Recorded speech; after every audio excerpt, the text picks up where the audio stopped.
Hey friend, welcome. I'm so excited to have you here listening to another episode of the Pattern Design Circle podcast. Here we talk all about the ins and outs of designing knit and crochet patterns and running a business that makes it all possible. I'm Jessica, your host, knitting pattern designer, design mentor, and the friend in your ear. Can't wait to dive right in.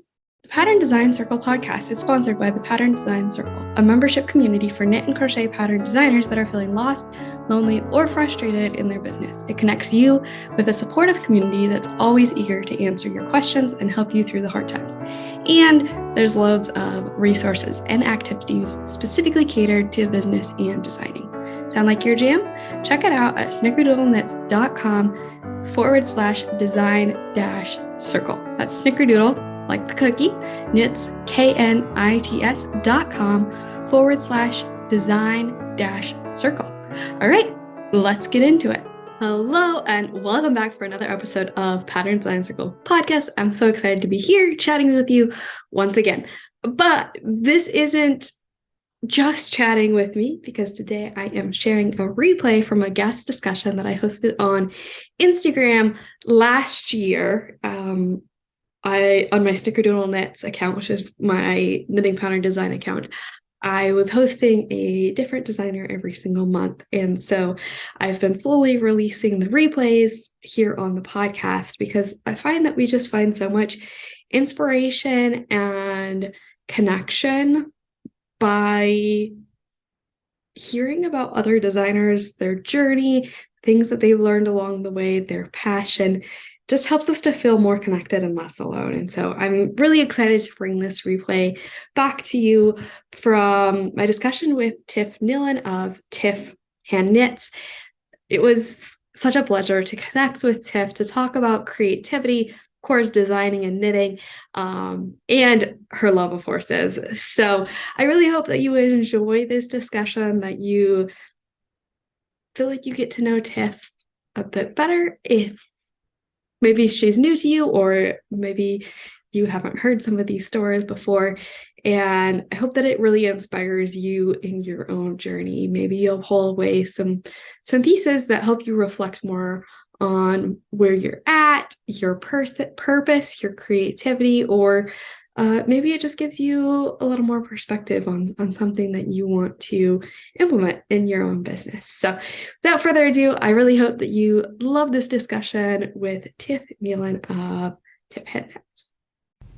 Hello, and welcome to another featured designer. This is actually our featured designer from November, but schedule didn't work out. So here we are in December, and I'm super excited that Tif Neilan will be joining me. So if you're not familiar with who I am Jessica. I'm the knitting pattern designer behind Snickerdoodle Knits, design coach, podcaster behind Pattern Design Circle, founder of In Tandem, and I'm so excited to be here. Hello, welcome to those joining live.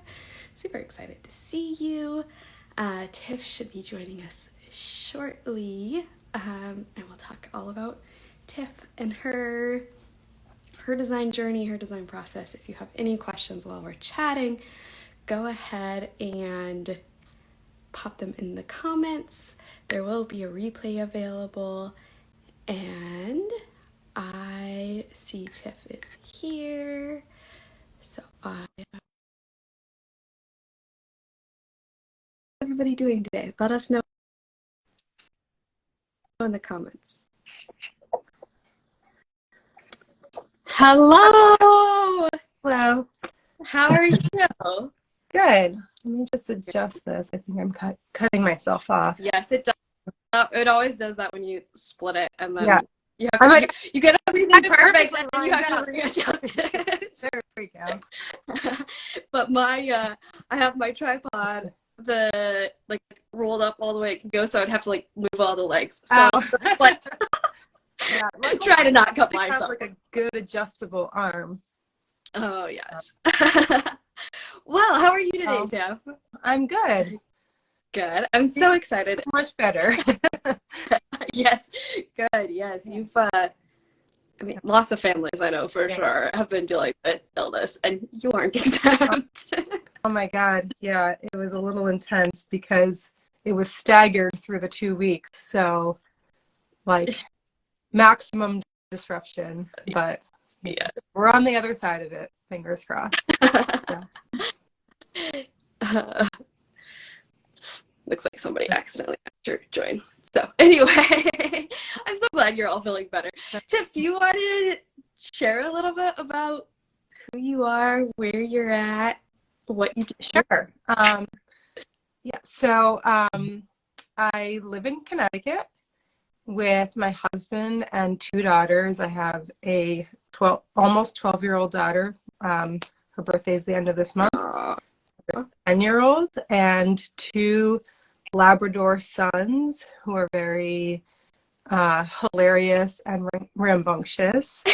um, so yeah, so I've been doing knitwear design for a little bit over 3 years full time. I decided to take it on full time in October of 2019.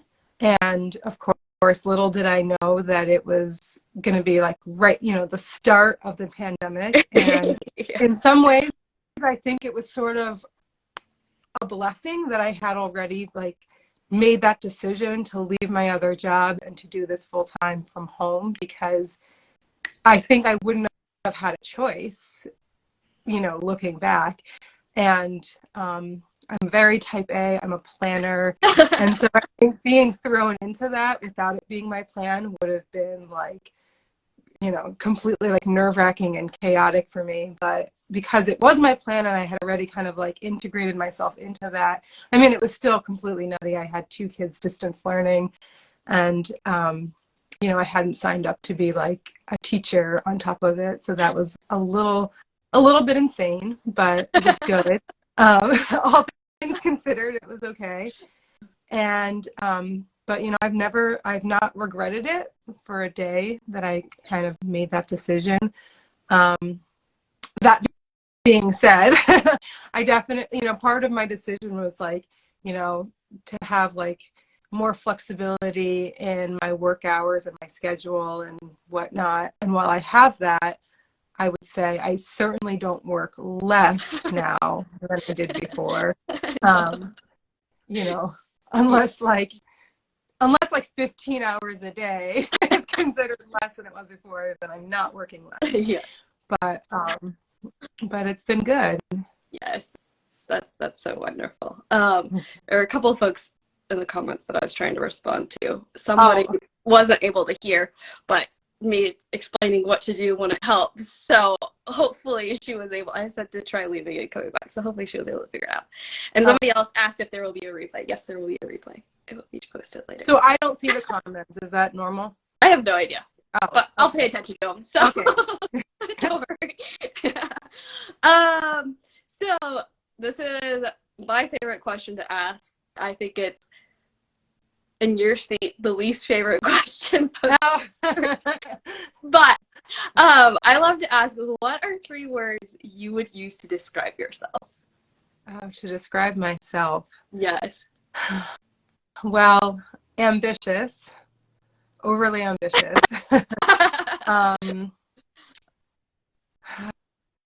Wow.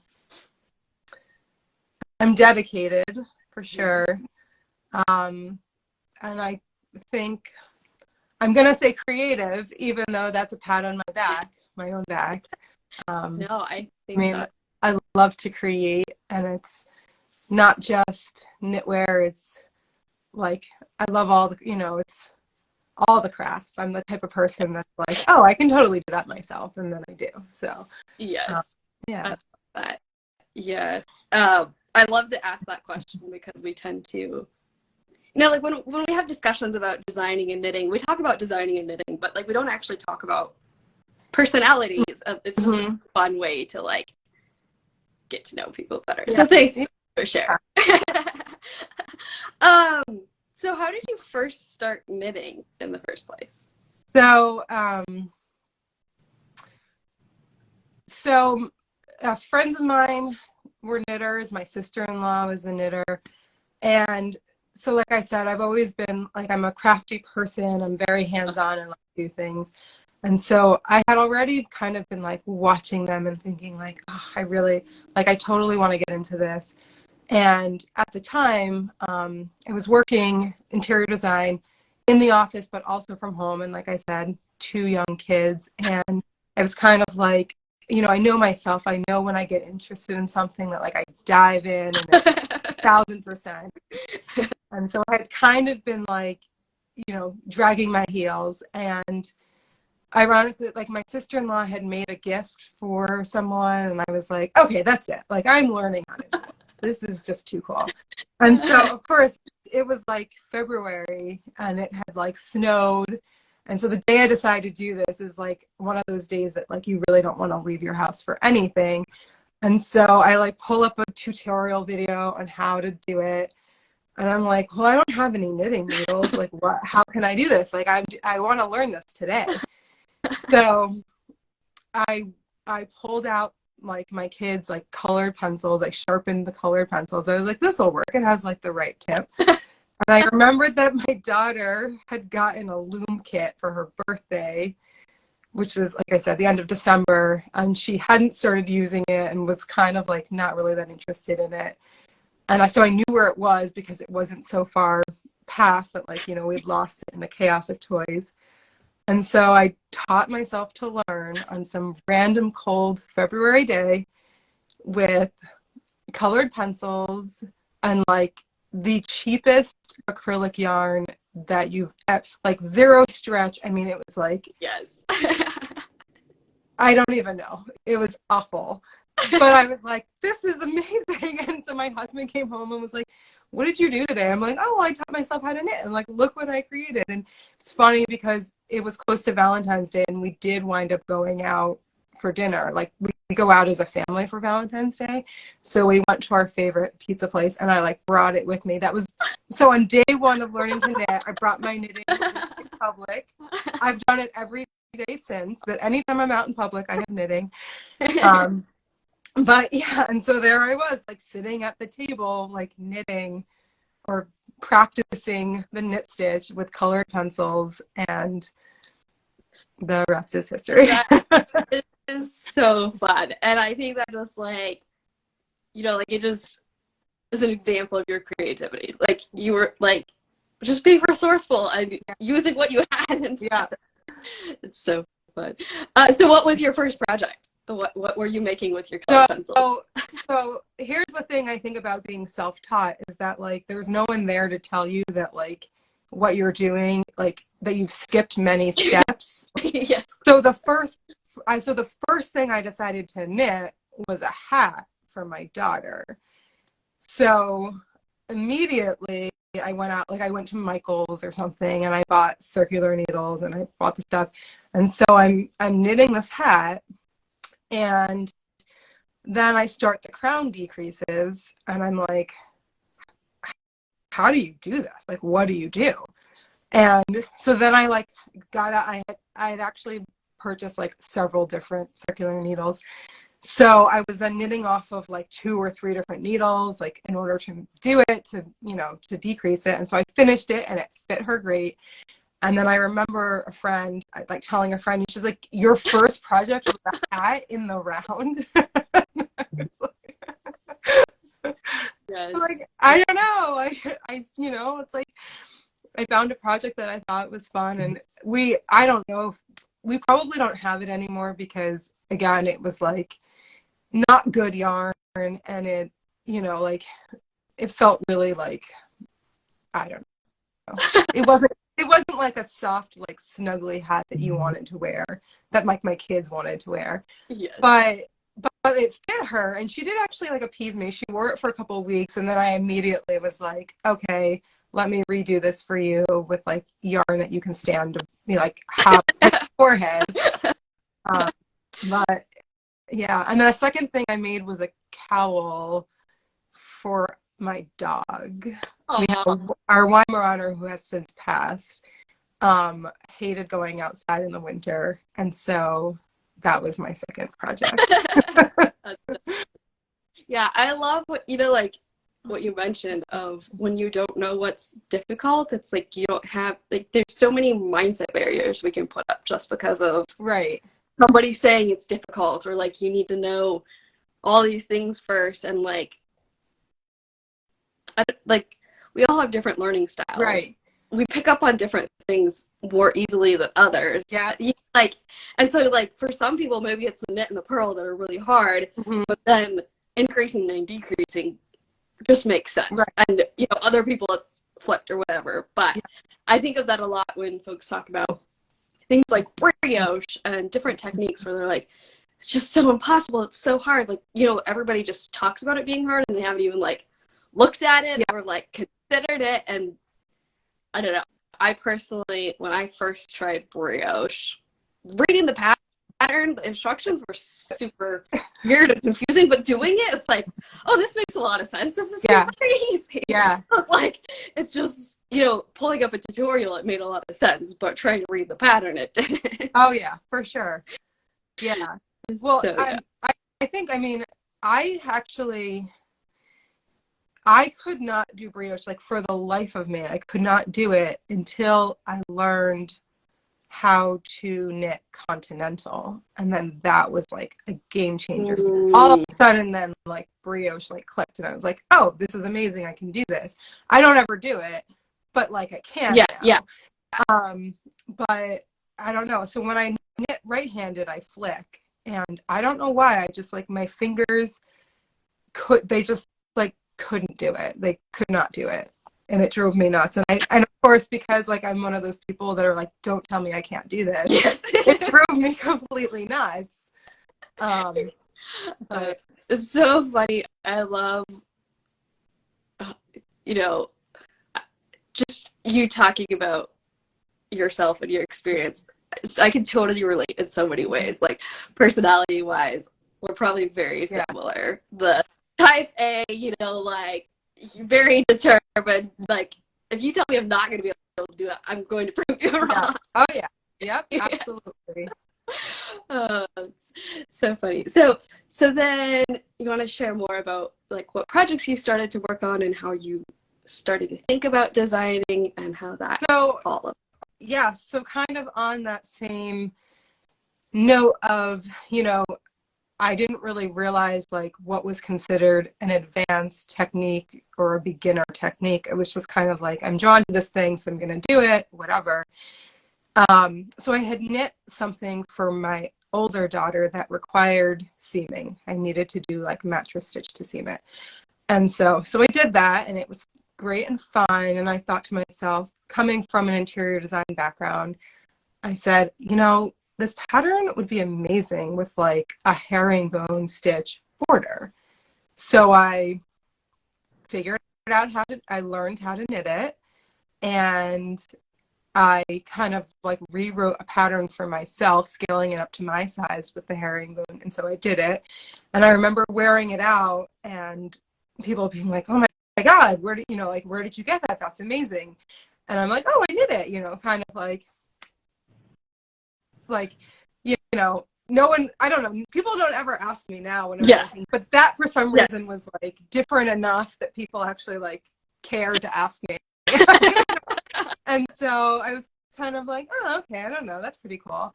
And then as I started looking through Ravelry, I noticed that there were like hardly any herringbone stitch patterns, and I really wanted to like knit everything in it. I love it. So I was kind of like, all right, well, I'm just gonna like write, you know, a pattern for myself. And so like writing it for yourself is one thing, like doing your own measurements and getting that. So especially with a garment. What's that? Especially with a garment. Right. Yeah. So I like had figured it all out for myself. And then my younger daughter, Kaylee, loved it and wanted it also. So I thought, okay, well, let me like figure this out for her body size. And so then I wound up buying like all these books on pattern grading and sizing, because I thought like, it was really in my head, I thought like being able to just adapt things for like the three of us, not necessarily that it was, you know, going to lead me into the world of like pattern design. And I don't know, like, it's funny because I think that a lot of times, like, we create things that we love for ourselves, and you're kind of like unsure, like, am I the only person who will love this, or will it resonate with other people, right? Like, and as an artist, which I think we all are, you can't help but like take it personal if things aren't well received. And so it's really like, it's this like a stressful emotional like bridge that we have to like go over every single time. Yes. Of like putting something out there and then having the world judge it, right? Mm-hmm. And so initially I thought, like, I don't know, like, I don't have the personality for that. Like, I do take things like very personal, and because you put so much of yourself into it, it's like I can't detach. It's like, and you love it so much. It's like, why wouldn't everybody else love it? Yes, exactly. So initially I was kind of like, I didn't really think I was going to do much with it. I kind of thought, like, I might design and like put things out, and if they do well, they do well. But like, it's a hobby. It's not something, at the end of the day, like, it is what it is. And I just became addicted. Like, I didn't realize how much I would like fall in love with it. Yes. And the second like something was off my needles, something else was on. Also, during that time, like, I had suffered a pretty scary medical emergency that left me with like major insomnia. And so I would knit, like, because I didn't want to go to sleep. So I would knit like all night long until I was like so exhausted that that I had to fall asleep, kind of thing. So I feel like I also like fast tracked, like, because I didn't want it to just be like boring, just like mindless knitting. I needed to like distract myself. So I kind of like, I would seek out like, okay, what's like a new technique that I don't know that I can learn that's going to be like complicated or, enough of a distraction for my brain. And then once you learn those things and you're so excited to like put them into something, it's kind of like you can't help but create something that uses that new thing. Or yes. So yes, that's sort of the path that we went down. I love that you bring up the herringbone, because I don't know how long I'd been following you. It hadn't been that long. And then you like had shared one of your designs with herringbone. And I had like just recently before that discovered herringbone and like gotten obsessed with it. And I was like, oh my goodness. I see all of these herringbone things that you're designing. So super fun. And actually I am knitting on a project that's using herringbone. Oh, it's really nice. So ironically, I'm about to bind off a pattern, a brand new design that also has herringbone. So this is a sweater that has this cool split collar. Ah, so cool. And depending on how we can get the camera angle here, the hem, which is it in there yet? Nope. Not quite. It's like at the very bottom. There we go. I don't know if we can see it. Yeah. So it has a front split hem with the herringbone stitch. And I figured it was like, it's a small enough dose in this one on big needles, because it is difficult on big needles. It's like tiring to your thumb. Yes. But I just couldn't resist. Yeah. Yeah. This is my first sweater design, actually. And I had to start with, like I've wanted for years now. Yeah. I own pullovers. So. Awesome. Yes. So then we've talked a fair bit of about creativity. Have you always considered yourself to be a creative person? I'm loving the comments about the herringbone. Gorgeous. Love the herringbone. Need to try herringbone. Yes. Have you always considered yourself a creative person? Like you've mentioned you really enjoyed like arts and crafts hobbies. So I mean, like in elementary school, I mean, like I've always been into like painting and pottery, photography for as long as I can remember. But also like I used to like redesign my bedroom like once a month. Yes. And then sometimes my mom would come home from work and I would have like rearranged the living room and she was kind of just like, okay.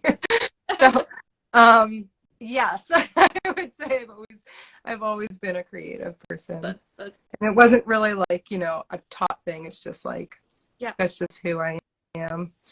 absolutely. Yeah. I love to ask that question because it can vary so much. We're all, I mean, the people that I'm featuring for designers, we're all designers. But people have varying degrees of how they feel about creativity or how they feel about their own creativity. And you know, like for myself, I thought for the longest time I wasn't creative. Have always loved fiber art, well, arts or hobbies stuff in general, sewing and painting. I've never considered myself good at any of them. I always thought that I couldn't be creative, and so for the longest time was like, I can't ever design. Like I couldn't be creative, and about myself for a little bit, I guess. But I studied architectural engineering in college, and part of that was because I was like, I didn't feel like I could depend on my creativity to just do architecture. And then I'm like, end up with an engineering degree, and I'm like, this is really boring. I need some creativity. Right. Yeah. So that's when I actually started doing interior design and absolutely loved it. But yeah, so it's interesting, you know, how we all arrive where we're at. I think it's hard too because I feel like arts in school aren't really given like the same, I don't even know the word, like appreciation as other things. You know, it's like such a focus on like the core subjects. And so I even see it like in my daughter, for example. I mean, she's a natural artist and she loves it and she's good at it. She's just, since she was little, like she used to make these like paper dragons, these like 3-dimensional paper dragons that she would decorate on both sides when she was like 4 years old. It's incredible. And, you know, but like those things aren't, in school, it's kind of like, you know, art is like one of those rotating subjects that it's like, yeah, okay, you're great at art. Like, no one cares. You know what I mean? So I think it's hard because you have to really like, you have to find someone who I think encourages it for you or helps you like appreciate the natural skill that you have.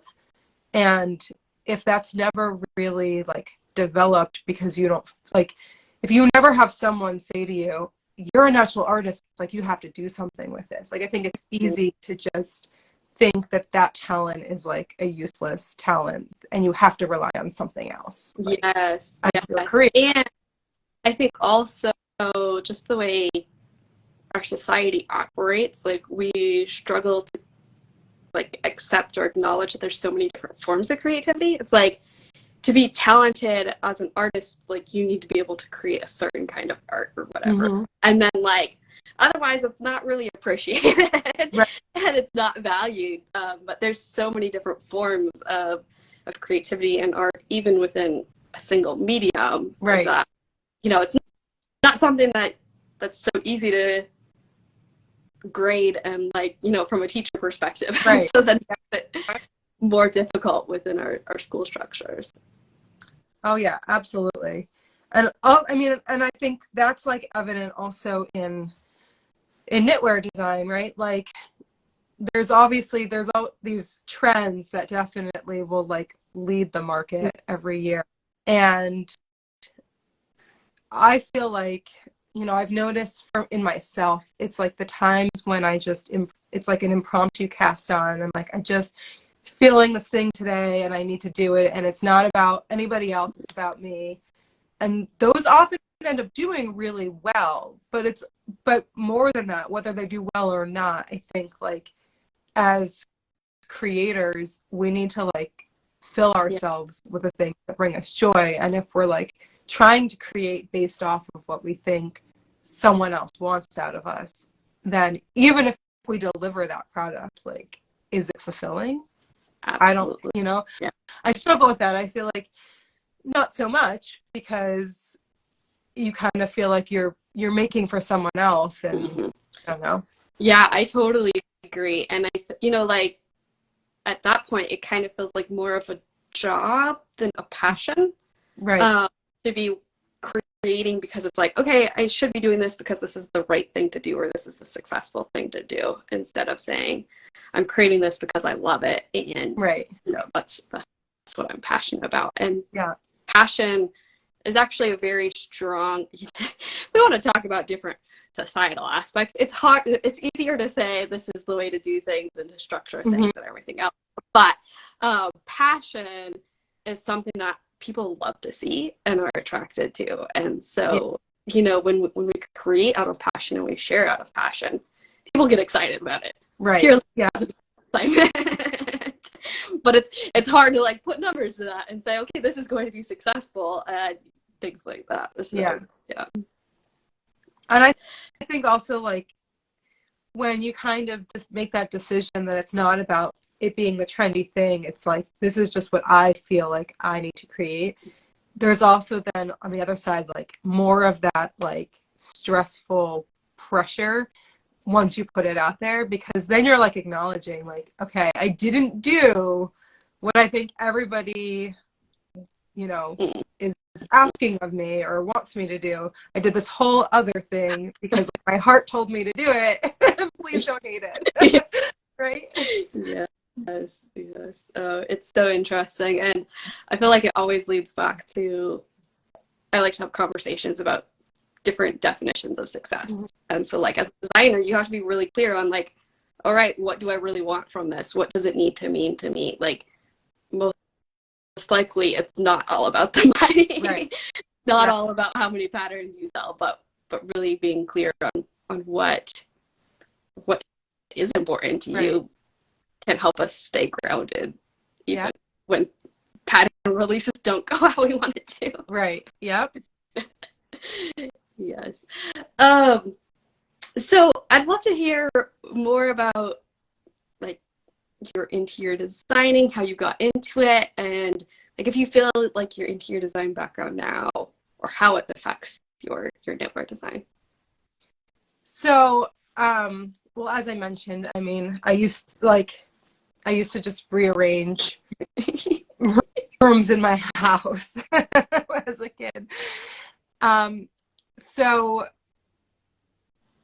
I remember growing up, like, I remember saying, I also horseback rode as a kid, and I remember saying, I either want to be a large animal vet or an interior designer. And, like, I didn't really feel like I had another choice. Like, my love of horses and my love of interior design were, like, both, so, like, it just, like, that's who I am.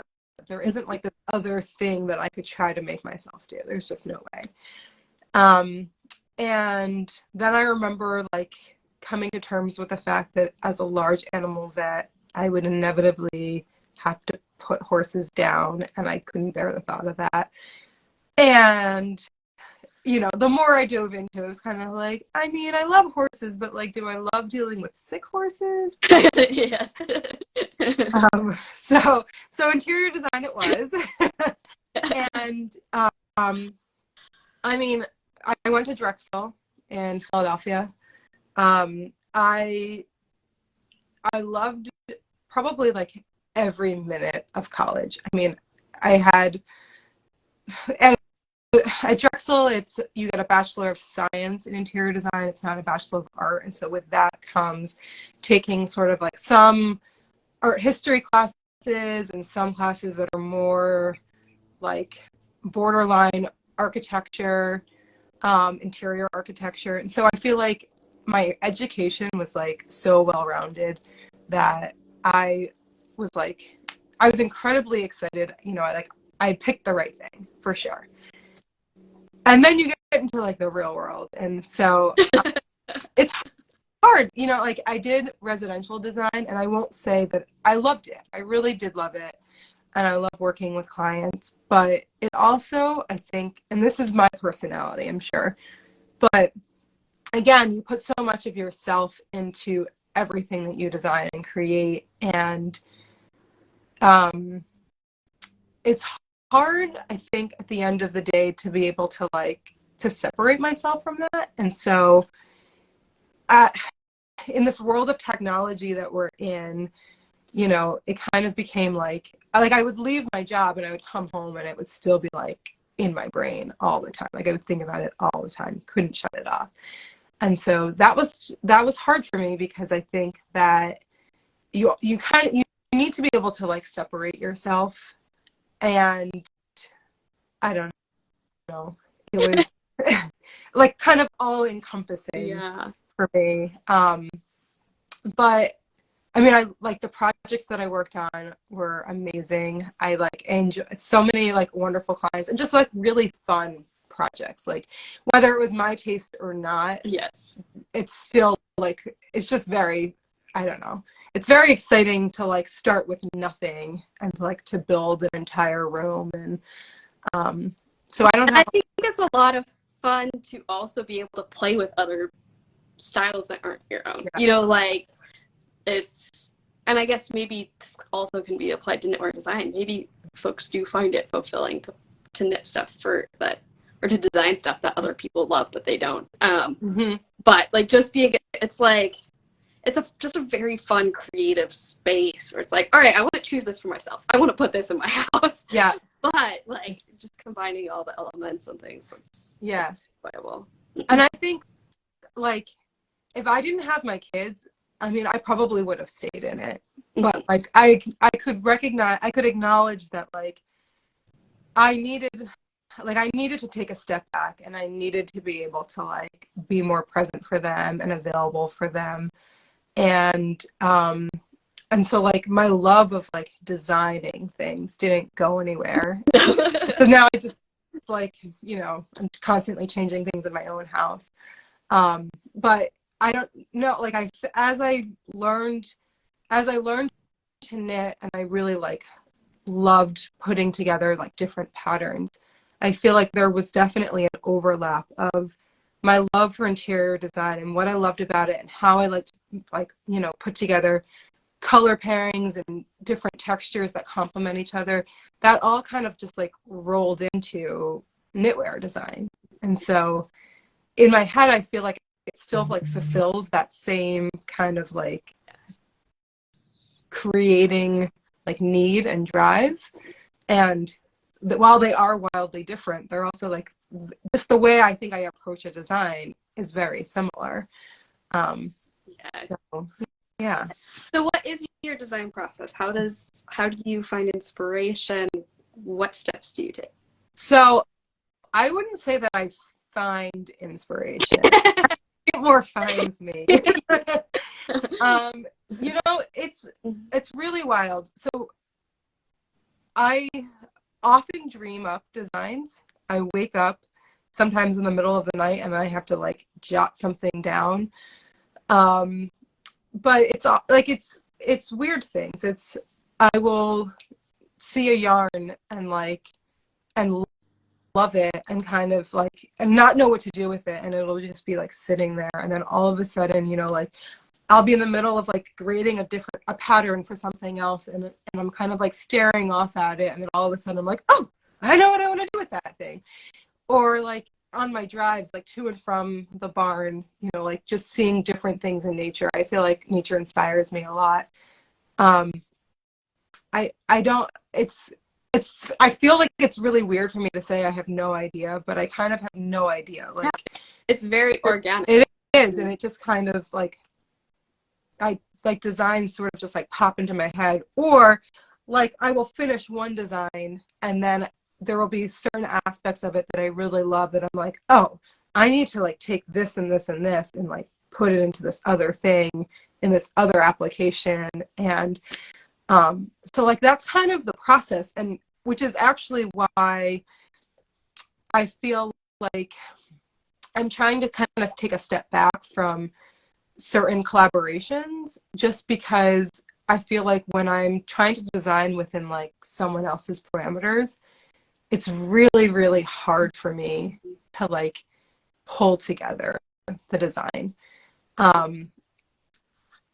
It's one of those things that I feel like I need, like I kind of need it to be an organic process. Mm-hmm. And so and then for it to be fulfilling, like while I'm all the hours that I'm working on it, I just think that's kind of like where I've gotten in the past 3 years of just like my own self-realization is that like I do much better when I'm inspired by whatever I'm inspired by. And then, so it's usually like, unless yarn really like did inspire design, it's usually that I think up something and then I look for the yarn. Yes. Like that kind of like, you know, will make that design. But yeah, I don't, I know. I feel like that's a cop-out answer that like that the idea just like falls out of the air into my head. But no, I totally get it. Like I sometimes have kind of specific inspiration where I'm like, usually like I'm trying to create a story around emotion or something like that. But sometimes I'm just like, oh, what if I were to put a bunch of stitches together? Or like I don't usually have a single source of inspiration. And yeah. But I also agree, designing in somebody else's parameters for knitwear design is near impossible. Like to actually create a design that you love. Like obviously you can create something, but then to have that element of passion behind it is difficult to create when it's not organically created, I guess. Yeah. Where like with interior design, architectural design, that kind of stuff, somehow it feels easier to like, you know, like if you have all these constraints from the client and like it's not so problematic to come up with a design, but like somehow this design process feels totally different in that. Well, I think also though, you know, in that aspect, it's you have the parameters from the client, and at the end of the day, it only really matters that like they love it. Yeah. Whereas True. design collaborations where there's a parameter, like I still need people to want to buy this pattern. I still want to be able to love it to actually encourage people to purchase the pattern. Yeah. Because you know it's the payment. When you're working for a client, you're guaranteed. I mean, nothing's 100% guaranteed, but you have a contract and you're guaranteed the money. When we're creating designs, there's no guarantee there. Oh yeah. There definitely is. Yeah. So, what is your favorite thing about both knitting and designing? I think it's the same as like what I loved about painting in college. I feel like there's so much opportunity to like express who you are in this like abstract way. And whether it's, and I mean it's the combination of things, but whether it's like the color palette that you picked that just resonates with you in a certain time because of whatever, you know, like for the most part, no one else is going to have like the exact same finished product as you. And I just think like there's something really special in being able to like take yarn and needles and like start with nothing and end up with a finished something that you can hold in your hands that is you, like that it can express who you are. And I don't know. So I think that's just, it's very rewarding. And I often will look back at designs and like I remember, like I can so easily identify the headspace I was in while I was creating it and what was going on in my life that kind of like led me to that color palette or that mood or whatever it was, you know. And so it's sort of like a time capsule of like who we are at different stages in our life. And that's pretty cool, right? Yeah. So do you feel like all of your designs still feel like in alignment with who you are now? Like, do you love to wear all of your designs? Do you love to knit all of your, like, would you still be interested in knitting all of your designs, or do you feel like it's kind of a past version of you for some of them? You know, so I do think that, like, there are some of my patterns that I would love to actually, like, re-knit in, like, a different palette or make some tweaks to them. And that's actually something that I've planned on working on. Just, you know, whether it's like pattern construction, things that I know now that I didn't really realize then, that I could improve the fit of something. And so, like, it irks me that, like, that it currently doesn't have that improved whatever. Or, you know, or the ones where it, like, it did feel forced, whether it's a palette that, like, that I don't really love, that doesn't, like, feel like me, and if I re-knit it in a different yarn, I would love it, you know, kind of thing. Or something that just, like, feels forced, like that I got stuck and I, like, needed to finish it, or needed to, you know, like, sometimes you just get to a point where, like, I want this off my nails. And I feel like now, like, who I am now, I will rip out an entire something and, like, feel better that I did it because I want it. I want to love it. Yeah. But I feel like in the beginning, especially, like, starting out, where you don't feel like you have any spare time, like, the idea of frogging an entire something was just, like, not, you know, like, not a possibility. And so, you know, so I do feel like some of my designs, like, I don't love that, like, now I don't love them as much as I would if I had, like, tweaked something or made a different decision. Yeah. I don't hate any of them. There's not, like, I can't think of a single pattern that that I'm like, ugh, why did I do that? Like, completely hate. But there's several that I think that I will be, like, revamping and kind of updating the pattern to include some, you know, different instructions and whatnot. Yeah, I can totally relate.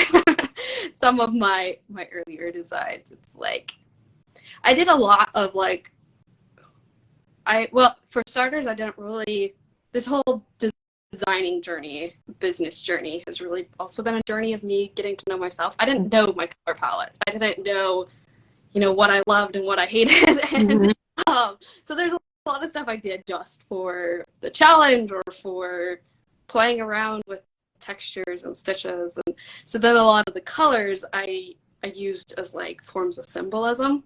And how it's like, I will never wear those colors. Yeah. So yeah, I've also thought of going back and reknitting different. I have done a little bit, but yeah, examples and things. Somebody asked in the comments, what's your favorite design so far? I have a couple of favorites depending on, like, category. And actually, so I have, like, my favorite sweater, I think, and I wear it all the time, is my Strata sweater. Yes. And this palette was a little bit different for me, but I, like, have fallen in love with this, like, corally color. And I don't know, it's one of those patterns that, like, I feel like I can wear it with anything and just, like, feel happy about it. It doesn't, like, take effort for me to, like, what should I pair with it? I kind of can, like, put it on and I know that I love it. And so yeah, so it's kind of become, like, a go-to when I just, like, when I want to wear a hand knit and I don't want to have to, like, fuss about it at all. And the Sun and Soul wrap is by far one of my favorite shawls. And I added a little button to it so that I can secure it when it's wrapped around. I did, like, a button and a little, like, loop somewhere here. Because I wear it so often that, you know, like, like, the weight of it and, like, the slinkiness of it, it'll, like, come undone. So this actually got a little retrofit so that it'll stay put all the time. But, and again, like, and these colors are like a little bit cheery for me, but I feel like in my accessories, I really like that because I wear so much like gray and navy and just like olive green, like the dark neutrals, that having fun colors in my accessories, like whether it's to support the happy mood I'm in or to look up when I'm in it. It's kind of a win. Yes. And the hat that I just released today, I think, is definitely going to become a favorite. This is my winter farm toque that I just released today. And I actually knit it to be a gauge swatch for cuffs of a sweater design that will be in the works. But I hate, like, I really just like knitting color work swatches in the round for nothing. So I like them into hats. And that's kind of why this started and what happened. And I fell in love with it. So fun. Yeah. What other designs do you have coming up, or what are you excited about? So, where did I put? I have a sweater. So, well, in my lap right now that I'm currently knitting on and working on is a shawl in Farmer's Daughter fibers in the Recollect yarn. And I'm pretty obsessed with this one. I plan on finishing it like calmly next week when I'm not working. Because it doesn't feel like work. This is like such an enjoyable knit. So this will be coming up in late winter, early spring. And then the sweater that I showed before that has the herringbone split hem, I will be putting up for testing like in a week, maybe. Folks are saying about the one you were working on at Rhinebeck, so good, ooh, wow, and gorgeous. Yes, so I did. I cast it and I started it in Rhinebeck, but I had like, my schedule that had already been determined. And so I've only, like this whole time, I feel like I only ever knit on it for like half an hour because then I'm like, oh, this other thing that I'm supposed to be finishing. But no, I'm so excited about it. This is a sweater that's all wrinkled, but in less traveled yarn. Has a fun lateral braid detail there. So pretty. And then the cuffs are fisherman's rib. So I won't knit brioche, but I did teach myself fisherman's rib instead. And it has like this cute cable detailing. Oh, fun. So this will be coming end of January. That will be released. And then admittedly, I have like 4 things on my needles. I'm really bad about that. So I have a lot of designs that I'm like super excited about for next year. And I don't know where the other ones are. I'm just sneak peeking to you. That's super fun. We're getting lots and lots of hearts. Oh, so I feel like we've chatted a bit about some of your other hobbies and interests, but is there anything else you want to say about them or other that you haven't talked about? You've talked about photography, painting, like very briefly. Yeah. I mean, my other like main hobby, of course, is horseback riding. If you've, anyone who's been following me for a while has probably seen like more pictures of Lola than they care to see, but I love her. I'll take them anytime. I once asked in my stories, like, have you been missing seeing photos of Lola? And like a bunch of people said yes. And then a couple people were like, no, I hate horses.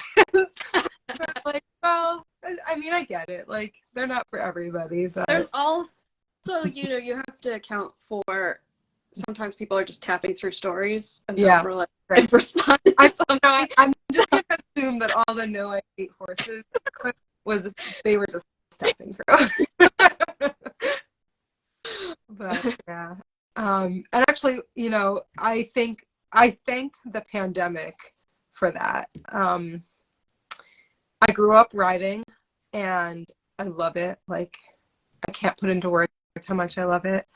And with how busy like as an adult, just being super busy and then the kids and being young, I remember saying to my husband, like, years ago when our kids were really little, I said, I really hope that one day they want to ride because I would love to get back into it. But like, I know myself and it won't just be like a 1 day a week thing. It's going to be like me as a kid again. Yes. So, what we were on vacation, the first summer of COVID, and we like did a trail ride with the kids in New Hampshire, and we hadn't even finished it, and they were like, can we start taking riding lessons? And I mean, I think I'd like booked lessons for them before we'd even come home. But it was also awesome because it was like an outdoor activity. So like, during a time when like most indoor things weren't happening, that was happening because it was outdoors. And it probably took me about a month or so before I said to the trainer, like, okay, I need to start riding again. That's the rest is history on that one. And your kids still ride? Yep. Yes. Yep. They're little jumpers. They love it. But so what does a day in the life of Tif look like? What is your normal day or week or a normal day is, I wake up and I come downstairs and I stand in my kitchen with like my dog staring at me like, are you gonna play with me? And I drink a cup of coffee like in complete silence in my kitchen, and then I go wake up my kids after I've had like my first cup of coffee. And so it's like, all the fun that comes along with getting two tired kids out the door. They're out by like 8:20, and then I have my second cup of coffee, which is supposed to be my last one of the day. And then I need to like peruse Instagram for 30 minutes to like decompress from like how crazy it is to deal with kids in the morning. And then, and then I work straight till like they get home around 3:30, and I'm still usually doing work until like 4:30 or 5. I try to not grade patterns on a Monday or a Friday because that seems to like, I feel like I spend so much time grading and like really long days doing it that like if I start my week or end my week like that, it makes me really grouchy. So I try to make those be like work, like actual knitting days, not pattern grading days. But so that's like a typical day, and depending on the day of the week, I do ride 3 times a week in the afternoon. Sundays I ride in the middle of the day, and that's kind of like a perfect like excuse to leave the house, especially this time of year. And it's like I needed it because, like I said, I will work all day. That's the thing, right? When you work from home, is that like it's right there, so you can do it. So like, and I knit every evening. So sometimes, I used to. It was bad. I used to stay up till like 1 a.m. knitting just because I wanted to have like quiet time to do it. I've kind of like I've sort of disallowed myself from staying up after like 11:30 now, but yeah. Yes. Yes. I could say knitting or just working in general, and yeah, we're both night owls, and so it's it's easy to slip back in that pattern. You kind of have to with yourself. Oh yeah. Yes, that's so fun. Thanks so much for sharing. I'm gonna see. I had a list. Did I ever look at my list of things? Probably not, but I think I asked everything. So is there anything else you want to share about yourself or what you have coming up in 2023, what you're excited for? Well, I'm teaching at Squam in September, which I'm super excited about. And I'm kind of like finally feeling like okay again about teaching. So I will hopefully schedule a couple more things throughout the year. But I don't know. I'm going into the year, I think, trying to stop having like 532 projects on the needles at the same time. And I'm just kind of trying to like maybe slow down a little to kind of like giving myself like the okay to slow down and breathe a little bit, because it's hard when you're starting out, that like I said, you feel like you don't have like any time to spare, right? And it's draining. So I'm hoping to just kind of approach the new year with like a little bit different, a calmer mindset, and fingers crossed that that's the right decision. Yeah. But yeah. I think it's always helpful. I've kind of been working on it the last couple of years of just, really slowing down and focusing. I think it helps a lot with intentionality and alignment, and I don't know if it's ever a bad thing. Yeah. But yeah, so what will you be teaching, or what do you typically teach? Well, so the class at Squam will be a combination of color work and herringbone stitch. And the color work is kind of like how to put together different like color palettes, or where to draw inspiration from for putting together the color palette. And actually, I mean, I've only taught a couple of times because then with the pandemic, like we didn't, but so herringbone stitch always is like front and center. But I would love to teach other things as well. So yes. So fun. Well, this has been absolutely lovely chatting with you. It's been so much fun. I live in North Carolina, so I wish we lived closer. Yeah. But I have my spouse's, he has family that lives in Connecticut, so we've been up there once, and maybe we'll be up there again. But where can folks find you online? So on Instagram, I am at Tif Neilan, TIFNEILAN _ right? Tif Neilan _ Handknits. I like forgot what my handle was. Oh boy, I think that's it. And on Ravelry, it is listed as Tif Neilan _ Tif Handknits.